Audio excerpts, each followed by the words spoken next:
Mohamed Mokaev qui vient de nouveau de signer une belle victoire à l'UFC.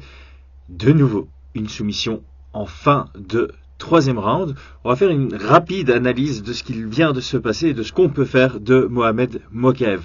Alors, première chose évidemment, de laquelle on veut tous parler, c'est cette clé de genou. Le mec n'a pas tapé. Il n'a pas tapé là-dessus, on n'a pas compris ce genou, c'est pas supposé aller dans ce sens-là, c'était clairement ça formait un V. Il a montré du gros mental. Ça c'est clair, il a un mental de guerrier à seulement 22 ans. Toujours invaincu, il vient chercher la soumission par derrière. Donc clairement, l'adrénaline ou je ne sais pas faisait qu'il était encore concentré dans son combat et encore concentré à aller chercher à impressionner le public. Gros respect pour ça. Alors il y a aussi cette petite discussion du tap-out dans le premier round. Alors là, j'ai pas encore revu les ralentis ni quoi que ce soit, donc je sais pas dire si la Kimura dans laquelle il était lui a fait mal à son épaule et il a tapé à un moment un peu inopportun, ou s'il s'est rendu compte que l'arbitre était à sa droite et qu'il a tapé à sa gauche pour déconcentrer Filio, peut-être qu'il lâche quelque chose pour pouvoir transiter, que de la spéculation. Quoi qu'elle arrive, pour se concentrer davantage sur ce qui s'est passé pendant le combat et sur la suite pour Mokaev, la question c'est, est-ce qu'il aurait dû taper sur cette clé de genou? Parce que clairement, il gagne, ça va le faire avancer dans sa carrière puisque son prochain combat, l'UFC, va le faire grimper dans les échelons. Et là, c'est un peu bizarre parce qu'il était rentré dans le top 15 et il rencontre quelqu'un, encore une fois, en dehors du top 15. Il a encore pris personne qui est ranké chez les flyweight et il va potentiellement se rapprocher du top 10. Donc là, à un moment, il faut lui donner un gros challenge.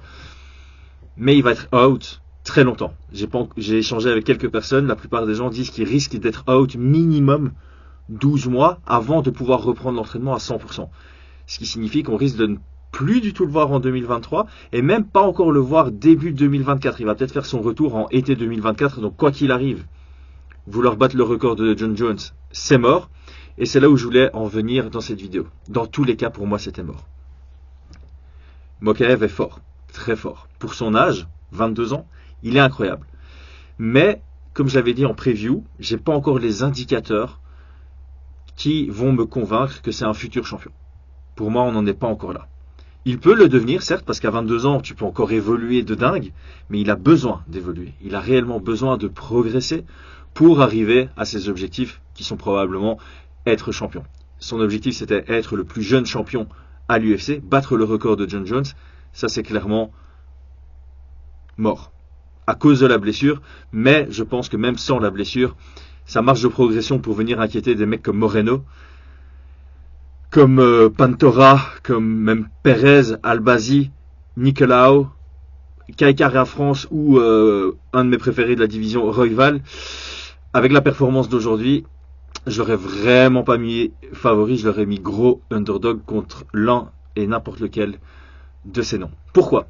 Contre Gordon, je trouve qu'il fait une belle performance, il va gagner de nouveau, donc clairement il n'a jamais perdu, c'est un très bon indicateur pour un futur champion, mais je voyais pas mal de précipitation dans son jeu, du coup un certain manque de lucidité, et chez les flyweight et les flyweight elite, tout se joue sur des fractions de seconde. Alors en MMA on sait, tout se joue sur des fractions de seconde, mais d'autant plus chez les flyweight où tout est extrêmement rapide, extrêmement agile, extrêmement technique. Et ce qu'on avait vu contre Malcolm Gordon, c'est un peu un manque de lucidité dans certains moments, des prises de position, des prises de risque. Et ça s'est encore vu aujourd'hui. Aujourd'hui, il y avait beaucoup moins de précipitation. C'était un tout petit peu plus lucide, on va dire, fluide, réfléchi, mais c'était pas encore très mesuré, selon moi. Il y a des prises de risque qui ne peuvent pas être faites quand tu rentres dans le top 10 chez les flyweight. On l'a vu se faire menacer par un étranglement, par même deux, je pense, guillotines. Cette menace de clé de genou, cette menace de Kimura. Il se fait prendre dans des positions qui sont relativement dangereuses et il avait l'opportunité de ne pas se retrouver dans ces positions. Alors peut-être que ça montre une excellente confiance en son jeu de soumission défensif, mais pour moi, ça montre aussi encore une jeunesse, un manque de maturité dans son jeu. Alors il a une énorme expérience, il a plus de 20 combats en amateur, il commence à rentrer aussi dans des grosses expériences en professionnel. Il a signé directement au Brave, qui est une grosse promotion. Il est maintenant à l'UFC, donc il a une vraie expérience au plus haut niveau face à un gros public, face à des millions de téléspectateurs.